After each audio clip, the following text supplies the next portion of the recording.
An elderly librarian disappeared without a trace in 1976, leaving the entire community searching for answers. But 24 years later, construction workers renovating the library break through a wall, and what they find sealed inside makes their blood run cold. The last day of November 1976 began like any other for Margaret Holloway. At precisely 5:30 in the morning, she awoke to the soft ticking of the antique alarm clock that had belonged to her mother. Outside her bedroom window, the first hints of dawn revealed a sky heavy with the promise of snow. Margaret moved through her morning ritual with practiced efficiency. In the small kitchen of her Victorian home on Maple Street, she prepared her invariable breakfast: one slice of toast with orange marmalade and a cup of black coffee. As she ate, her eyes drifted to the weather forecast in yesterday's Middletown Chronicle. The meteorologist predicted the season's first significant snowfall would arrive by evening. "Better wear the heavier coat today," she murmured to herself, adjusting the silver-rimmed glasses that had slipped down her narrow nose. At 7:30, Margaret bundled herself into her blue 1974 Oldsmobile Cutlass Supreme. The car, like its owner, was meticulously maintained despite its age. She drove carefully through the empty streets of Middletown, the radio playing classical music at a modest volume. The town was still waking up, storefronts dark, sidewalks empty. The Middletown Public Library stood proudly in the center of Main Street, its red brick facade unchanged since its construction in 1903. Margaret parked in her designated spot, gathered her leather satchel, and walked briskly to the staff entrance. The large clock on the town hall across the street showed 7:45, exactly 15 minutes before any other staff would arrive. Inside, Margaret moved through the darkened library with the confidence of someone who knew every inch of the space. She didn't bother turning on all the lights yet. The soft morning glow through the tall windows was sufficient. Her footsteps echoed in the silence as she walked the main floor, pausing occasionally to adjust a book that had been reshelved slightly out of alignment. "Good morning, Mrs. Holloway," called Janet Morris at 8 o'clock sharp, her youthful voice shattering the library's perfect quiet. The 23-year-old assistant had been working at the library for only 6 months, but had already earned Margaret's cautious approval with her attention to detail. "The books need a moment of silence before the day begins," Margaret explained, as she did to all new employees. Janet nodded, already familiar with the older woman's philosophies about library stewardship.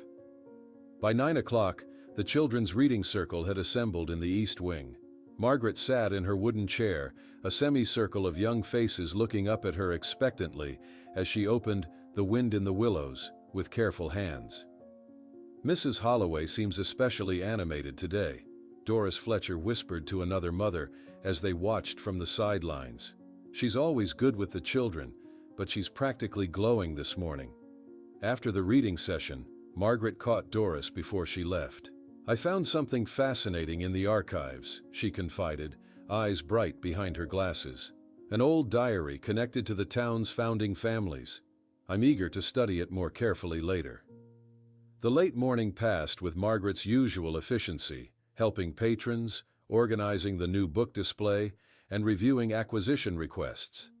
At 12:15, she retreated to the small staff room for lunch.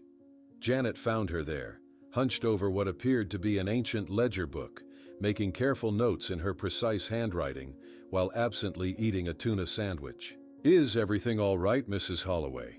Janet asked, noticing the older woman's intense concentration. Margaret adjusted her glasses, a habit Janet had learned indicated either deep thought or mild agitation. "Sometimes the past has much to teach us about the present, dear," she replied with a cryptic smile before returning to her notes. By 4 o'clock, the promised snow had begun to fall. Large flakes drifted past the library windows, gradually intensifying. Mayor Richard Taylor appeared in the main hall, shaking melting snow from his overcoat. At 68, the mayor maintained the commanding presence that had kept him in office for nearly 2 decades.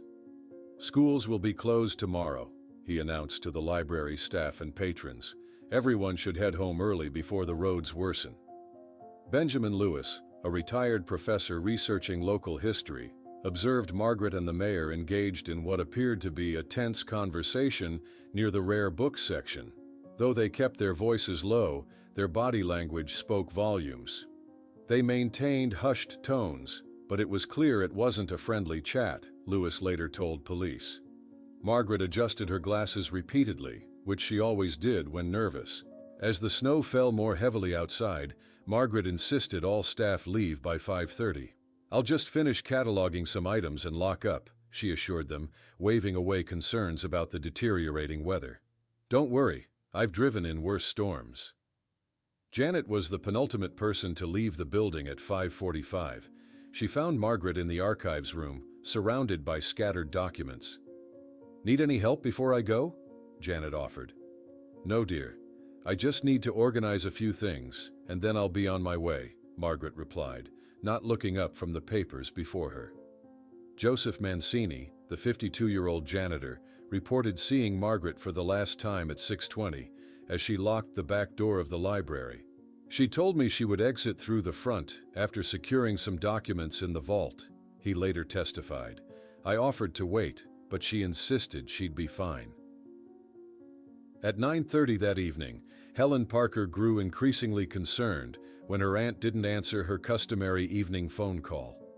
With the snowstorm intensifying, Helen called Sheriff Donovan, her worry evident in her voice. "My aunt is never late. Something is wrong." A police cruiser arrived at the library at 10:15. Margaret's car sat in the parking lot, partially covered in snow. Her purse was on the passenger seat, wallet and house keys still inside. The front door of the library was locked, but when officers entered using the emergency key, they found no trace of Margaret. The building was empty, Officer Paul Jenkins noted in his initial report. Everything seemed in order, except for some papers scattered in her office and an open file drawer in the rare documents room. At 11:42, Sheriff Donovan personally called Helen Parker. "Ms. Parker, we still haven't found your aunt, but we're doing everything possible." Helen's anguished scream echoed through the phone line, a sound the sheriff would later describe as the kind of scream you never forget. When Donovan called Helen back at midnight with an update, he added something troubling. "There's something strange about this disappearance. The library alarm system was correctly deactivated, using her personal code at 10:03, nearly 4 hours after the janitor says he last saw her."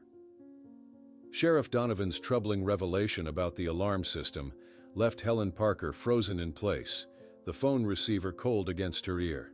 "That's impossible," she finally whispered. "My aunt would never give her code to anyone."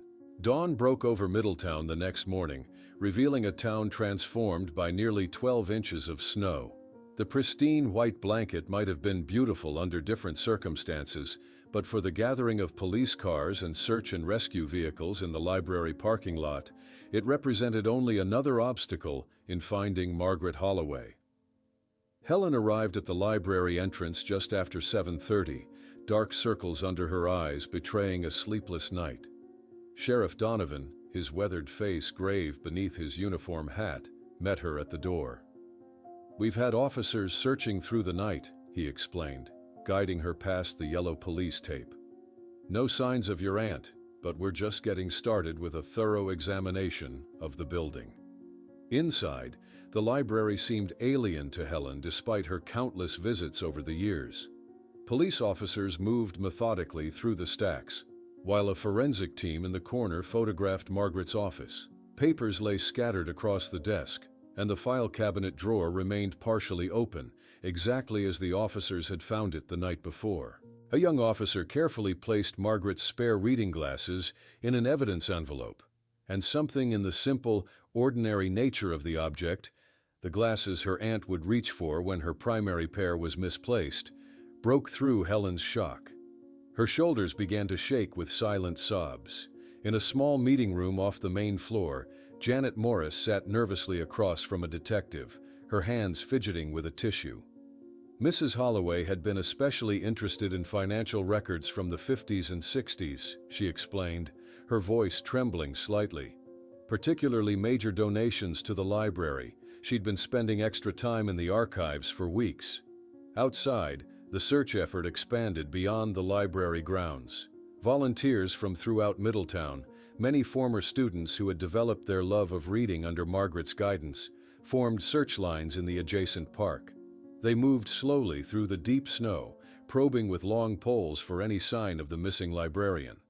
By midday, Sheriff Donovan accompanied Helen to Margaret's house, a modest Victorian on Maple Street that had remained unchanged for decades. The interior was immaculate, every book on its shelf, every surface dusted. Margaret's bedroom, with its simple quilted bedspread and nightstand stacked with current reading, offered no clues to her disappearance. "She would never leave voluntarily without telling me," Helen insisted, running her fingers over her aunt's meticulously organized dresser, especially not during a snowstorm.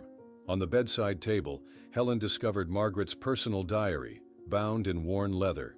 The most recent entries mentioned vague irregularities she had discovered and her determination to do the right thing, but provided no specific details about what troubled her. Late afternoon found the search team at the frozen banks of the Connecticut River, where one volunteer discovered a patterned silk scarf half buried in the snow. "It's hers," Helen confirmed, her fingers trembling as she touched the delicate fabric. "She wore it almost every day in winter." As daylight faded, Sheriff Donovan gathered his deputies, Helen, and key witnesses in the Middletown police station. A hastily assembled timeline and photographs of Margaret dominated one wall. The sheriff outlined the possibilities. Margaret might have become disoriented in the storm, suffered an accident, or, though he hesitated to suggest it, met with foul play. A technical officer interrupted the briefing with a discovery. "We've examined the phone records from the library. There was a call made at 7:42 p.m. to Mayor Taylor's residence, lasting approximately 3 minutes. Helen's head snapped up. "Did anyone speak with the mayor about this?" "He claims he didn't receive any call from the library that night," Donovan replied, a flicker of discomfort crossing his face. Later they watched as Mayor Taylor sat stiffly in an interview room, maintaining his composure as he repeated his statement. "I left the library before 5 p.m. and had no further contact with Margaret. Our brief conversation was simply about the storm and early closures." One detective examined the library visitor log, then frowned. "The pages for yesterday appear to have been removed," he noted, showing the torn edge where pages should have been. As twilight descended over Middletown, Helen stood alone before the darkened library, her aunt's butterfly brooch, a Christmas gift from the previous year, pinned to her coat. Snow had begun falling again, erasing the day's footprints and, potentially, any remaining evidence outside. "I'll find you," she whispered to the silent building, her breath forming clouds in the cold air. Exhaustion finally drove Helen home after what felt like the longest day of her life. Her small house on Elm Street had never felt so empty. She unlocked the door, flipped on the light switch, and froze. Something was wrong. The papers on her dining table, where she'd been grading student essays, had been rearranged. Drawers throughout the living room stood slightly ajar. With growing horror, she noticed the framed photograph of herself and Margaret from her aunt's 70th birthday celebration lying face down on the coffee table. When she turned it over, her blood ran cold. A thin red line had been drawn across her aunt's face. Helen's hands trembled as she held the defaced photograph. Someone had been in her home, someone who knew about Margaret and wanted to send a message. The thin red line across her aunt's face felt like a threat. The next morning, Helen marched into the police station, clutching a plastic bag containing the photograph. Sheriff Donovan's expression darkened as she explained the break-in. "This isn't random," Helen insisted. "Whoever did this knows something about my aunt's disappearance." "I agree," Donovan replied, carefully placing the photo into an evidence envelope. "I'm assigning Officer Rivera to monitor your house. We'll install a basic alarm system today." 2 hours later, Officer Rivera, a young patrolman with a serious demeanor, demonstrated how the newly installed alarm worked. "It's simple but effective," he explained as Helen watched nervously through her kitchen window, scanning the street for unfamiliar vehicles. The investigation took a significant turn a week after Margaret's disappearance, when Sheriff Donovan announced that the FBI would be joining the search. Special Agent Robert Wilson arrived from the Boston field office that afternoon, his government-issue sedan pulling up to the police station as reporters gathered outside. Wilson cut an imposing figure, 45 years old, impeccably dressed in a dark suit, carrying a thick folder with the FBI seal. His first action was to deploy cadaver dogs around the library grounds. The dogs tracked Mrs. Holloway's scent to the back door, then lost it completely, Wilson reported during the initial briefing. It's as if she vanished from that exact spot. Examining the back entrance more closely, Wilson discovered nearly imperceptible marks on the lock that suggested tampering. Someone with skill may have forced this, he noted, collecting samples for the lab. That evening, Helen and Janet spread photocopies of Margaret's notes across Helen's kitchen table. The cryptic notations included abbreviations like RT, JF, and BM, followed by what appeared to be dates or monetary figures. "Look at this," Janet said, pulling out a list of major library donations since 1950. Every significant contribution during Mayor Taylor's administration has accounting discrepancies. Margaret circled them all in red. Meanwhile, across town, the municipal council chamber was packed for an emergency meeting. Mayor Taylor, presiding with practiced authority, spoke solemnly about the tragic situation while emphasizing that the life of our community must continue. James Franklin, a 62-year-old councilman and longtime friend of the mayor, stood to address the room. "While we all pray for Margaret's safe return, we must be practical. I suggest we establish a timeline for appointing an interim library director." Helen, sitting in the back row, shot to her feet. "My aunt has been missing for just 1 week, and you're already trying to replace her?" Her voice rose with indignation. "What are you trying to hide?" A tense silence fell over the room. In the front row, Bernard Miller, the 56-year-old municipal judge, exchanged a meaningful glance with Mayor Taylor before looking away quickly. The following day, Agent Wilson interviewed several longtime library employees. One elderly clerk, speaking in hushed tones, revealed that Margaret and the mayor had their disagreements over the years, especially about the library budget and special collections. Helen's investigation continued despite mounting pressure. Late one night, she was jolted awake by the telephone's harsh ring. When she answered, there was only heavy breathing on the line before the caller hung up. The intimidation escalated the next morning when Helen discovered a newspaper clipping about her uncle Harold Holloway's fatal car accident tucked under her windshield wiper. The yellowed headline read, "Fatal Car Crash Claims Local Professor," with an ominous handwritten note in the margin. Accidents happen. Helen's hands shook as she showed the clipping to Agent Wilson, who carefully placed it in an evidence bag. His expression grew serious as he examined the threat. "Ms. Parker, I believe you may also be in danger," Wilson said, his professional demeanor slipping to reveal genuine concern. "Whoever is behind your aunt's disappearance clearly doesn't want you digging deeper." As Wilson held the newspaper clipping to the light, something caught his attention. In the margin, nearly invisible beneath the threatening note, was another annotation in faded ink. It appeared to be Margaret's precise handwriting. "Not accident, brakes cut, RT knows." Wilson's discovery sent a chill through the room. "This changes everything," he said, examining Margaret's faded handwriting under the bright desk lamp. She suspected Harold's death wasn't an accident and implicated the mayor. The following morning, Wilson and Helen drove to neighboring Hadley County, where Harold Holloway's fatal accident had occurred 5 years earlier. The county records department was housed in a gray concrete building that smelled of dust and forgotten paper. "We're looking for accident reports from 1971, Wilson explained to the clerk, who led them to a storage room filled with metal filing cabinets. For 3 hours, they sifted through yellowed folders until Helen gasped. "Here it is." Her hands trembled as she opened the file containing black and white photographs of Harold's mangled vehicle wrapped around a tree off Route 9. Wilson studied the images through a magnifying glass, his brow furrowed. These impact patterns are inconsistent with a simple brake failure, he noted, pointing to specific damage areas. The official report rushed to judgment.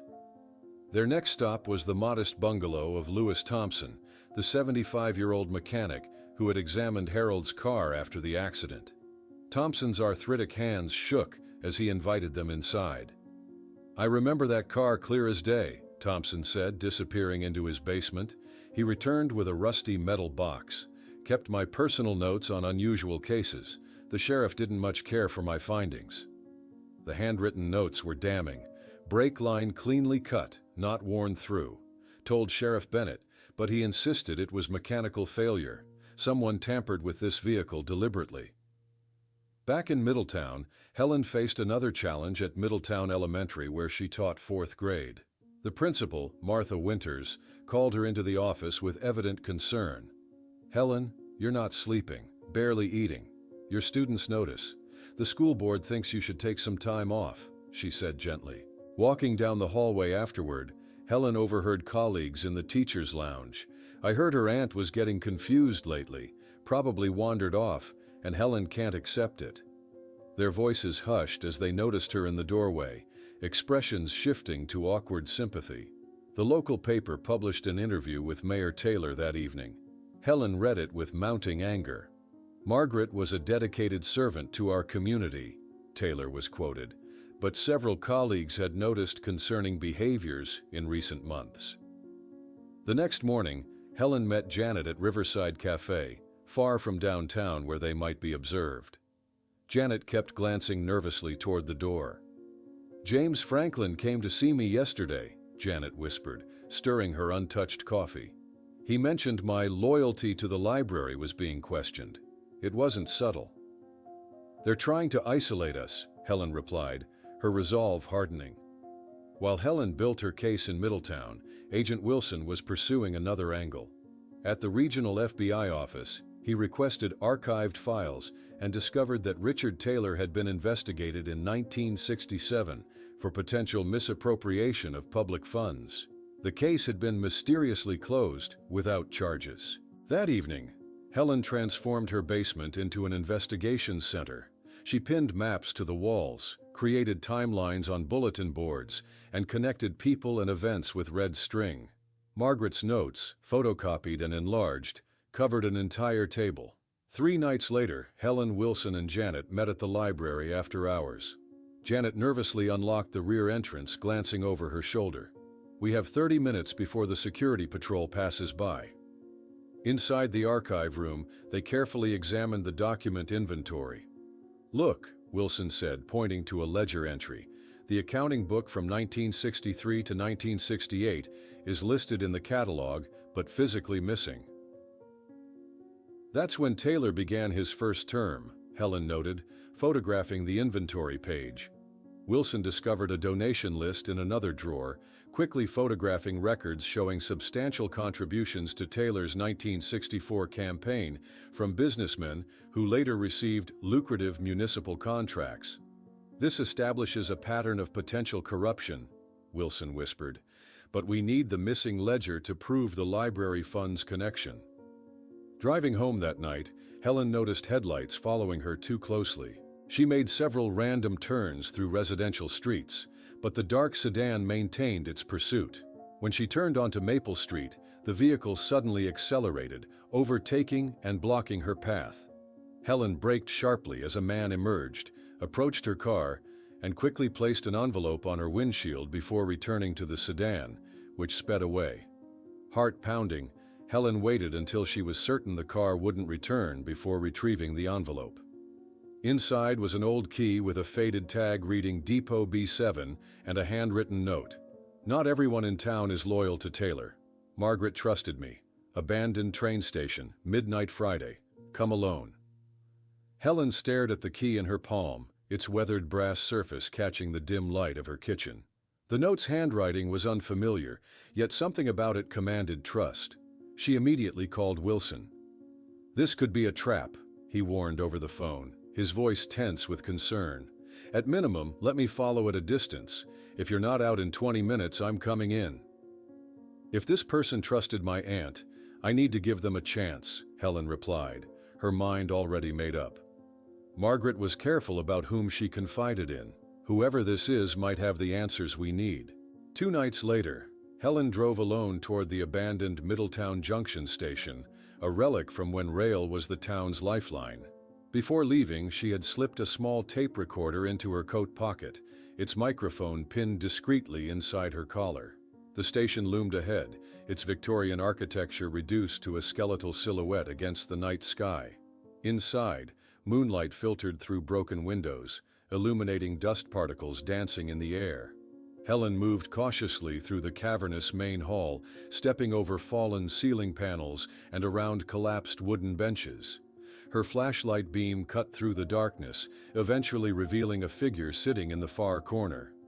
"Ms. Parker," the man said, his voice carrying the weight of years. "Thank you for coming alone." As Helen approached, the light revealed George Peterson, Middletown's former municipal treasurer, who had abruptly retired in 1968. His face was gaunt, his once imposing frame now frail beneath an oversized coat. "My aunt trusted you?" Helen asked, keeping a cautious distance. Peterson nodded, reaching into his inner pocket to retrieve a faded photograph. "This was the original circle," he explained, showing her a university graduation picture. "Taylor, Franklin, Miller, and me. We were fraternity brothers at Yale. It started as friendship, ended as something much darker." The photo showed 4 young men in caps and gowns, their faces bright with promise and ambition. Helen found it difficult to reconcile these smiling graduates with the corruption they would later embrace. "Margaret approached me about a year ago," Peterson continued, handing Helen several folded documents. She'd been tracking discrepancies in library funds for months. She needed someone who understood creative accounting to confirm her suspicions. Helen examined the papers. They contained analysis of donor funds that had seemingly vanished, replaced by smaller amounts in official records. "Did you help her?" "I verified her findings. The Circle had been skimming from every major donation for decades. The library renovation in '73 was particularly lucrative. Nearly half the budget went to shell companies they controlled." Helen looked directly into Peterson's eyes. "Do you know what happened to my aunt?" Peterson's gaze dropped. "I have no concrete proof, only suspicions. But I know she threatened to expose them. She told me she had assembled enough evidence to bring the whole system down." The next morning, Helen and Wilson stood in the lobby of First National Bank of Middletown, the key from Peterson heavy in Helen's hand. The bank manager, Harold Winters, eyed them nervously as Helen presented the key and Margaret's identification documents. "This private vault hasn't been accessed in over 3 months, Winters noted, checking his records. The last entry was by Mrs. Holloway, just 1 week before her." He trailed off, uncomfortable. They followed him to the vault area, where he inserted his master key alongside Helen's. The heavy door swung open to reveal rows of metal boxes. Box B7 opened with a satisfying click. Inside lay Margaret's insurance policy, meticulously organized folders containing bank statements, contracts, correspondence, and detailed notes documenting fund misappropriation spanning nearly 2 decades. "Your aunt was thorough," Wilson whispered, carefully examining the documents. He held up one page with highlighted sections. "This shows how the Westbrook donation from '68 was diverted." Margaret underlined the shell companies used in the operation. Across town, Janet Morris arrived at the library to find her desk drawer had been rifled through. A photograph of her and Helen at last year's book fair had been torn in half, with a message scrawled on the back, "Choose your side carefully." The local radio station interrupted its morning music program. "Breaking news. Mayor Richard Taylor was hospitalized last night after suffering a possible heart attack at his residence. His condition is reported as stable." As Helen and Wilson loaded the evidence into Wilson's car, Bernard Miller's black Lincoln Continental pulled into the bank parking lot. Impeccably dressed as always, Miller approached Helen with the confident stride of a man accustomed to deference. "Ms. Parker, I believe we have a misunderstanding that could be resolved civilly," he said, his voice smooth as polished marble.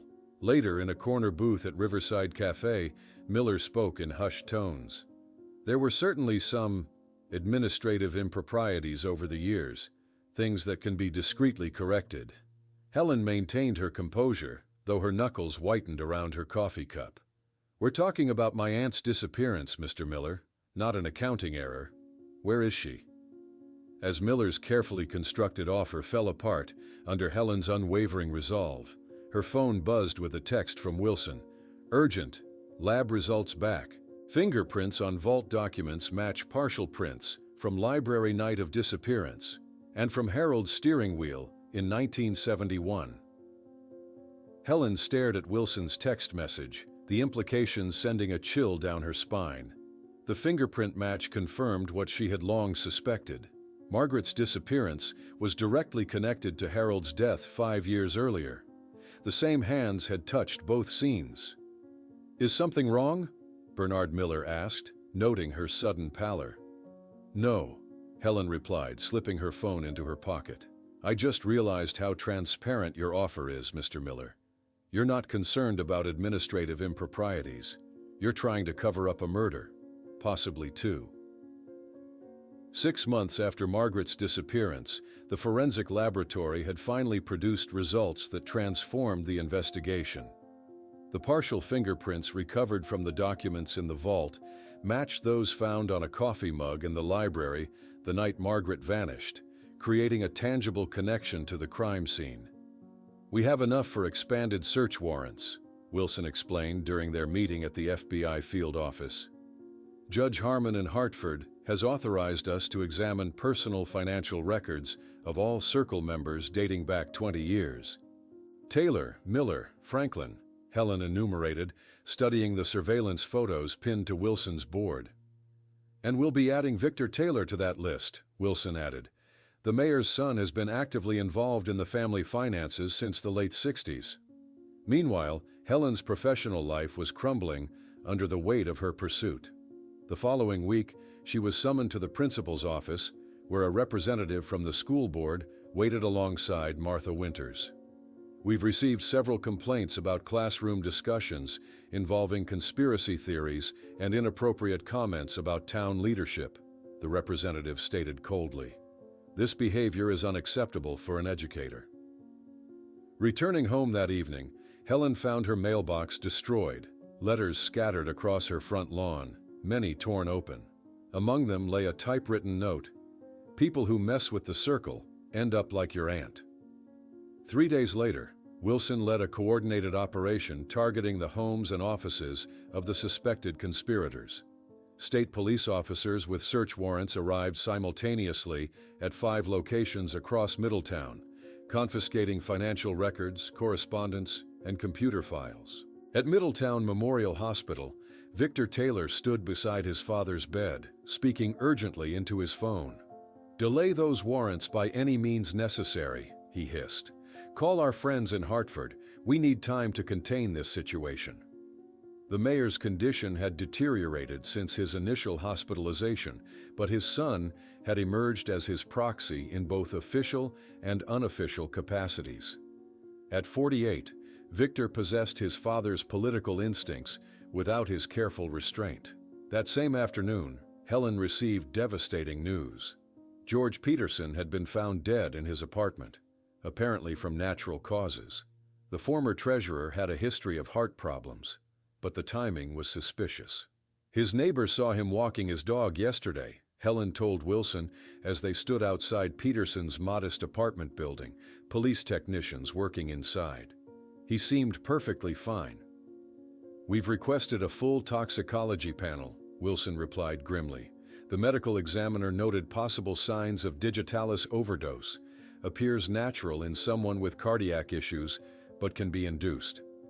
At the library, Janet's position finally became untenable when security cameras captured her copying financial documents for the investigation. James Franklin personally delivered her termination notice, citing breach of confidentiality protocols and unauthorized access to administrative records. "They're systematically isolating us," Helen observed as Janet cleared out her desk. "Cutting off our access to information, our livelihoods, our credibility. Working from Wilson's increasingly comprehensive evidence board, they began to fully comprehend the scheme's magnitude. Over 3 decades, the Circle had diverted millions from public funds, donations, and inflated contracts into offshore accounts and real estate investments across New England.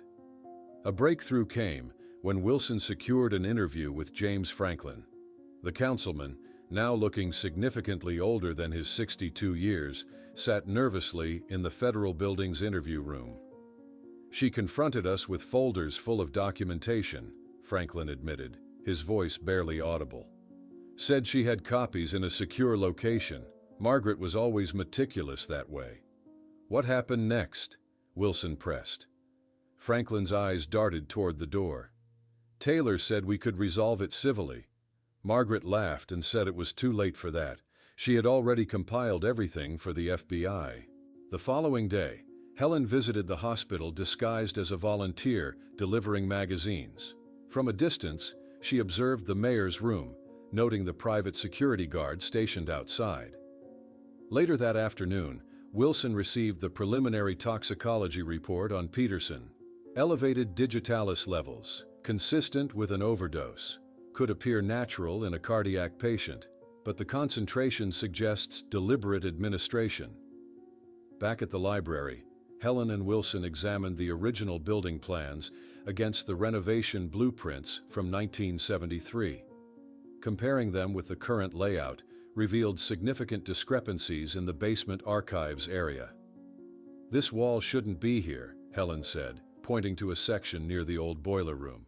And according to Janet, this area was renovated during night shifts, when regular staff were forbidden from entering. If Margaret discovered financial discrepancies and threatened exposure, Wilson theorized, and if her body is hidden somewhere in this building. As they contemplated the disturbing possibility that Margaret's remains might be concealed within the library walls, Wilson's phone rang. The caller's news made him straighten abruptly. Mayor Taylor had awakened from his medically induced coma, was briefly lucid, and had specifically requested to speak with Helen Parker, alone. Wilson's words hung in the air. Mayor Taylor wanted to speak with Helen, alone. Her mind raced with possibilities as she considered the request. It could be a trap, Wilson warned, his face taut with concern. Or a manipulation tactic. "Let me come with you, at least to the hospital." Despite her reservations, Helen knew this might be their only chance to get answers directly from Taylor. The next morning, she stood outside the mayor's hospital room, steeling herself for the confrontation. Victor Taylor blocked her path, his expensive suit at odds with the sterile hospital corridor. "My father is very weak," Victor said, his voice a controlled mixture of hostility and feigned concern. "Whatever you think you know." "Your father asked to see me," Helen interrupted, meeting his gaze steadily, "unless you're overriding his wishes." Inside, Richard Taylor was barely recognizable from the commanding figure who had dominated Middletown politics for decades. Tubes and monitors surrounded his frail body, his skin yellowed against the white sheets. His eyes, however, retained their sharp intelligence as Helen approached. "You're persistent like your aunt," Taylor rasped, gesturing weakly for her to come closer. She also didn't know when to stop, for her own good. Helen felt a chill at his words, but maintained her composure. "I want to know what happened to her." Taylor's confession came in labored breaths, admitting to the financial scheme that had enriched the Circle for decades. "It started small," he explained, looking past Helen toward the window.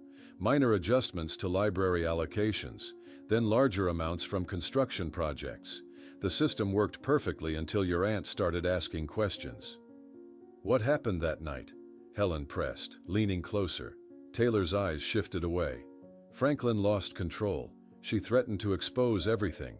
He used that antique paperweight from her desk." His voice faltered. Things went too far. Across town, Wilson was meeting with a federal judge, arguing passionately for an emergency warrant to examine the suspicious wall in the library basement. "We have reason to believe it may conceal evidence related to Margaret Holloway's disappearance," he explained, presenting the building plans showing the architectural discrepancies. Meanwhile, Victor Taylor was working his connections to block the investigation. His attorney filed multiple motions challenging the FBI's jurisdiction and claiming the library renovations would damage historical municipal property. Later that afternoon, Janet met with Samuel Cooper, a 79-year-old former maintenance worker who had been employed during the 1973 renovations. They did strange work at night, Cooper recalled, his weathered hands trembling around his coffee cup.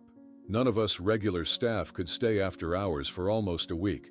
Franklin supervised everything personally. Back at the hospital, Taylor's condition deteriorated rapidly following Helen's visit. The attending physician noticed alarming changes in his vital signs and examined the IV line, which showed signs of tampering. "Security to the 5th floor," he called urgently into the hospital phone. "And notify the police. Possible attempted murder in room 512. That evening, James Franklin was hastily packing a suitcase in his colonial-style home when flashing police lights appeared in his driveway. He reached for his passport and a stack of cash from a hidden wall safe, but the doorbell rang before he could finish. At her home, Helen methodically examined Margaret's personal effects that she had managed to recover from police evidence storage. In a hidden compartment of her aunt's leather-bound planner, she discovered a small, ornate key, unlike any modern design. "It looks antique," Helen told Wilson over the phone, "too small for a door or cabinet." The next morning, Wilson confronted Franklin in an FBI interrogation room. The councilman, deprived of sleep and legal counsel, appeared broken. "We never meant to hurt anyone," Franklin insisted, his eyes hollow. "It was just money." Then Harold started asking questions about construction contracts. Wilson leaned forward. "And Margaret?" "She found everything," Franklin admitted. "Every transaction, every shell company. She had it all documented when she confronted us that night." Helen brought the mysterious key to Janet, who turned it over in her hands thoughtfully. "It reminds me of the keys to the original manuscript cabinets," she observed, "but those locks were replaced in the 80s during the modernization project." The technical team assembled at the library basement the following day, using ground-penetrating radar on the suspicious wall. The technician pointed to anomalies on the screen. "There's definitely something behind this wall that doesn't match the building plans," he explained. "A void or compartment of some kind." As the team prepared to breach the wall, Wilson's phone rang. His expression darkened as he listened to the caller. "Mayor Taylor is dead," he announced, ending the call. "Suspected poisoning, but before he died, he managed to write something." Wilson showed Helen a photo just sent to his phone, a scrap of paper with shaky handwriting. "Not library, Cemetery Oak Hill, Lot 27. Not library, Cemetery Oak Hill, Lot 27. The words reverberated in Helen's mind as she stared at the photo of Taylor's final message. The investigation had taken a dramatic turn. If Margaret's remains weren't in the library wall as they'd suspected, what would they find at the cemetery? Wilson immediately suspended the library excavation, redirecting his team's efforts toward securing an emergency exhumation order for the Taylor family plot at Oak Hill Cemetery. Judge Harmon, now fully convinced of the conspiracy's magnitude, issued the warrant within hours. Dawn broke over Middletown the following morning with a thin mist hanging between the gravestones at Oak Hill Cemetery. Helen stood beside Wilson as forensic technicians established a perimeter around the Taylor family mausoleum, a neoclassical structure of pale marble that commanded one of the cemetery's highest points. "The warrant covers all of Lot 27, Wilson explained, handing the document to the cemetery administrator, who checked his records with visible discomfort. "Lawrence Taylor died February 1977, interred in March," the administrator confirmed, running his finger down the ledger. "But," he frowned, noticing something irregular in the record. Helen and Janet spent the afternoon at Margaret's house, using the ornate key they'd discovered to unlock compartments throughout the residence. In Margaret's personal library, a small panel behind the encyclopedia set yielded to the key, revealing a hidden cache containing coded notebooks and several rolls of microfilm. She used the Dewey Decimal Substitution System, Helen realized, examining the notebook's cryptic entries. Only a librarian would think of encoding secrets this way. The pages revealed Margaret's growing suspicion that Harold's death had been orchestrated after he discovered financial irregularities in university contracts that passed through the mayor's office. H. said he'll confront RT tomorrow. One entry read, "I tried to convince him to gather more evidence first. I fear what might happen." At the police station, Franklin provided Wilson with detailed information about the initial concealment and subsequent relocation of Margaret's body. "We initially placed her behind that wall in the basement," Franklin explained, sketching a crude map. But Taylor grew paranoid about renovations eventually exposing her. His uncle Lawrence had recently died, the perfect solution. As Franklin continued his confession, Victor Taylor arrived at the cemetery with his attorney, brandishing a hastily obtained temporary injunction. "This is desecration!" Victor shouted, waving the court order at the forensic team already preparing to open the mausoleum. "You're disturbing my family's final resting place based on the delirious scribblings of a dying man." Wilson confronted him calmly. "Mr. Taylor, this order was superseded an hour ago by a federal warrant. If you continue interfering, you'll be arrested for obstruction of justice." Victor lunged forward, his composure finally shattering.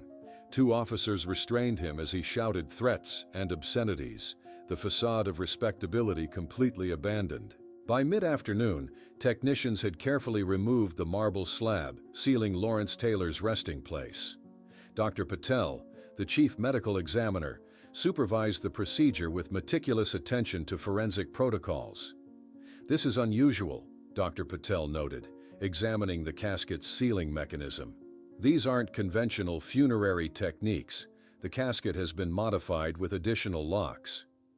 When the casket was finally opened, the assembled investigators fell silent. Inside lay not the remains of an elderly man, but those of a woman in her 70s. The gray suit she had been wearing that November evening was still recognizable, as was the pearl necklace around her neck. "It's her," Helen whispered, tears streaming down her face. "After all these years." Beside the body, preserved in the mausoleum's dry environment, lay a collection of banking documents detailing international transfers to accounts in the Cayman Islands, evidence that Margaret had apparently clutched until her final moments. Dr. Patel conducted a preliminary examination at the scene. "Severe blunt force trauma to the occipital region," he reported, "consistent with a single powerful blow to the back of the head." Helen identified the pearl necklace immediately. It was her 40th anniversary gift from the library board. She never took it off. The forensic team worked methodically, photographing and documenting everything before carefully removing the remains for proper autopsy. The banking documents were sealed in evidence bags, providing yet another link in the chain of corruption that had led to Margaret's death. As the sun began to set over Oak Hill Cemetery, Helen noticed something glinting between the skeletal fingers of her aunt. A small metallic USB drive, a technology that hadn't even existed when Margaret disappeared. Carefully extracted and sealed in an evidence bag, the device was labeled with a handwritten tag, "Confession, MP4, and dated 1989. The small USB drive glinted in the evidence bag like a relic from another time, a technology that hadn't existed when Margaret disappeared, yet somehow connected to her remains. Wilson immediately dispatched it to the FBI's digital forensics lab with the highest priority. "How could this be with her?" Helen whispered, her mind racing with possibilities. She disappeared in 1976, but USB drives weren't invented until the 90s. The conference room at the Middletown Police Department fell silent the following morning as Wilson connected the laptop to a projector. Helen, 3 detectives, and the district attorney gathered around the table, faces tense with anticipation as the video file opened. On screen appeared Joseph Mancini, the library janitor who had reported seeing Margaret on her last night. The timestamp showed September 12, 1989, 13 years after Margaret's disappearance. Mancini lay in a hospital bed, oxygen tubes in his nostrils. His skin yellowed from the cancer consuming him. "My name is Joseph Mancini," he began, voice raspy. "This is my confession." Helen gripped the edge of the table as Mancini described witnessing Franklin strike Margaret with the bronze paperweight when she threatened to expose their scheme. She turned to leave, to call the FBI, and he just hit her, once, hard. She went down instantly, Mancini explained, tears streaming down his hollow cheeks. Taylor panicked at first, but then took control of the situation. "They threatened me," Mancini continued, his voice breaking. "Said my family would suffer if I didn't help. I assisted in building that false wall in the basement. God forgive me." The most disturbing revelation came toward the end of the recording. "If you're seeing this, I've been betrayed. Miller promised I'd be protected if I kept their secret. I created this recording and gave it to my attorney with instructions to release it if anything happened to my family. This device and the documents placed with Margaret are my insurance." Wilson immediately began organizing their return to the library. "We need that basement excavation now, and I want arrest warrants for Bernard Miller and everyone else mentioned in the video." The demolition team returned to the library basement within hours, methodically removing bricks from the false wall identified in their earlier investigation. Each brick was carefully documented and preserved as evidence, revealing a concealed cavity behind the wall. A forensic technician wearing gloves extracted a sealed metal box from the space, photographing its position before placing it on a sterilized table for documentation. Helen watched with tears in her eyes as the technician unsealed the container, revealing folders organized with Margaret's unmistakable handwriting. "She documented everything," Wilson murmured, carefully examining the contents. Financial records, meeting notes, even recordings of conversations. Among the items, the technician lifted a bronze paperweight bearing the library's logo. Dark stains remained visible around its edges, immediately sealed in an evidence bag for blood typing and DNA analysis. Wilson played one of the cassette tapes on a portable player brought specifically for this purpose. Through the static and low-quality recording, they could hear Margaret confronting Taylor and Franklin about their embezzlement scheme, the tension escalating with each exchange. "You can't possibly think you'll get away with this," Margaret's voice declared firmly. "The evidence is too thorough." "Be reasonable, Margaret," Taylor's voice replied, the familiar authoritative tone now tinged with desperation. "No one needs to know about administrative adjustments." An FBI tactical team surrounded Bernard Miller's Palm Beach retirement villa that evening. The 86-year-old former judge, now physically frail but mentally sharp, offered no resistance as agents led him away in handcuffs, his expression one of absolute defeat. During the press conference the following day, Wilson stood before a dozen microphones and cameras. "Today, after nearly 25 years, we can finally confirm that we have solved the case of Margaret Holloway's disappearance." Helen discovered a sealed letter addressed to her among Margaret's documents. Opening it with trembling fingers, she read, "Dear Helen, if you're reading this, I've managed to make my final contribution to the truth." 2 days later, Helen visited the cemetery where Margaret would now receive a proper burial. As she placed flowers at the temporary marker, she reflected on her aunt's extraordinary foresight. Even in death, Margaret had engineered a path to justice. She was a librarian, Helen explained to the young reporter who approached her. Organizing information and preserving knowledge was her life. In the end, it was the books and records she loved that brought justice. The next morning, Helen received an anonymous envelope containing a single sheet of paper, a list of names of other people who had died accidentally in Middletown between 1960 and 1990, with Harold Holloway circled in red, and a disturbing note: "The circle was larger than you imagine." Helen stared at the list of names in her hands, each representing a potential victim of a conspiracy far more extensive than she had imagined. Harold's name, circled in red, seemed to pulse against the paper. This wasn't over. The circle's influence had claimed more lives than anyone had suspected. Within weeks, the trials of the surviving circle members dominated national headlines. The courthouse in Middletown became the epicenter of media attention as Bernard Miller, now a shadow of his formerly imposing self, shuffled into court to accept a plea agreement in exchange for his comprehensive testimony. Taylor considered Harold Holloway a liability, Miller testified, his voice barely audible in the hushed courtroom. Helen sat rigidly in the front row as he continued. Taylor knew a mechanic who didn't ask questions. The brakes failed exactly where we planned, on that curve by Wesleyan Hills. Each word was a dagger to Helen's heart, yet they provided the closure she had sought for decades. The cold calculation behind her uncle's death, planned to appear as a tragic accident, matched perfectly with Margaret's suspicions. After the day's testimony, Helen handed the anonymous list to Wilson. Each of these deaths was ruled accidental or natural, she explained. But looking at the pattern and timing, "We'll investigate every name," Wilson promised, examining the document. "It might take years, but we'll find the truth about all of them."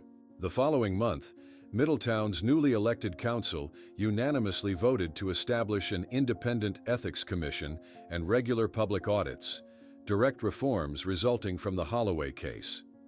Helen watched from the gallery, a bittersweet satisfaction washing over her as the town began healing from decades of corruption.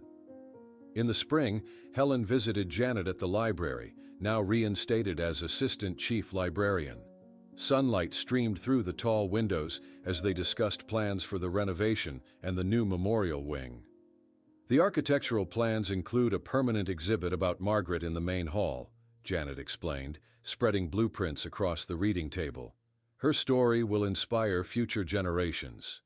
Later that week, Helen sat for an interview with a documentary filmmaker who had become fascinated with the case.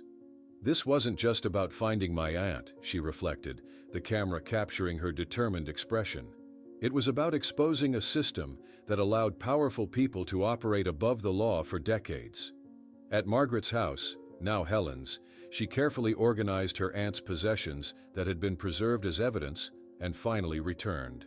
Each book, photograph, and trinket told part of Margaret's story, creating a tapestry of the remarkable woman who had sacrificed everything for truth. On a perfect May morning, hundreds of Middletown residents gathered at Riverside Cemetery for Margaret Holloway's proper funeral. Helen watched as the casket was lowered beneath an ancient oak tree, the simple headstone reading, "Margaret Holloway, 1906-1976, Guardian of Books and Truth." "She would have appreciated the simplicity," Frank Moretti commented, standing beside Helen. Now 80 years old and using a cane, he had insisted on attending despite his declining health. "You never gave up on her," Helen replied, squeezing his arm gently, "even when everyone else thought it was a lost cause." By September, the library renovation was complete. Helen stood before a gathered crowd, scissors in hand to cut the ribbon across the entrance to the new Margaret Holloway Research and Rare Book Wing. The applause was thunderous as she spoke about her aunt's dedication to knowledge and truth. Inside, the permanent exhibition chronicled Margaret's life and the extraordinary circumstances of her disappearance. Glass cases displayed photographs, timeline charts, and replicas of key evidence that had ultimately solved the case. Children pressed their faces against the glass, absorbing the story of the brave librarian who stood against corruption. One evening, while organizing the last items from Margaret's estate, Janet discovered an envelope addressed to Helen, hidden between the pages of a first-edition Wuthering Heights, Margaret's favorite novel. "She knew," Helen whispered, reading the letter dated 1 week before her aunt's disappearance. "She knew she was in danger, but chose to face them anyway." In the years that followed, Helen's Holloway Foundation for Public Transparency became a powerful advocate for government accountability and support for families of missing persons. The foundation's modest office, its walls adorned with newspaper articles about the case and a large portrait of Margaret, became a beacon for those seeking justice. Wilson, now assigned to other cases but maintaining regular contact, visited Helen with updates on the reopened investigations from the anonymous list. "We've conclusively linked 3 more deaths to the circle," he reported. "The Jenkins case from '65 is particularly damning." One quiet afternoon, Helen sat in the library near Margaret's portrait in the main entrance, watching young students immerse themselves in the resources her aunt had so valued. She smiled, knowing that Margaret's legacy lived on in every person who benefited from the truth she had fought to protect. Years later, on a quiet afternoon in the renovated Middletown Public Library, a journalism student researching the famous Holloway case discovered a yellowed envelope among the archives bearing Margaret's handwriting, "To be opened 50 years after my death," raising the intriguing possibility that the meticulous librarian had left even more secrets to be revealed to future generations.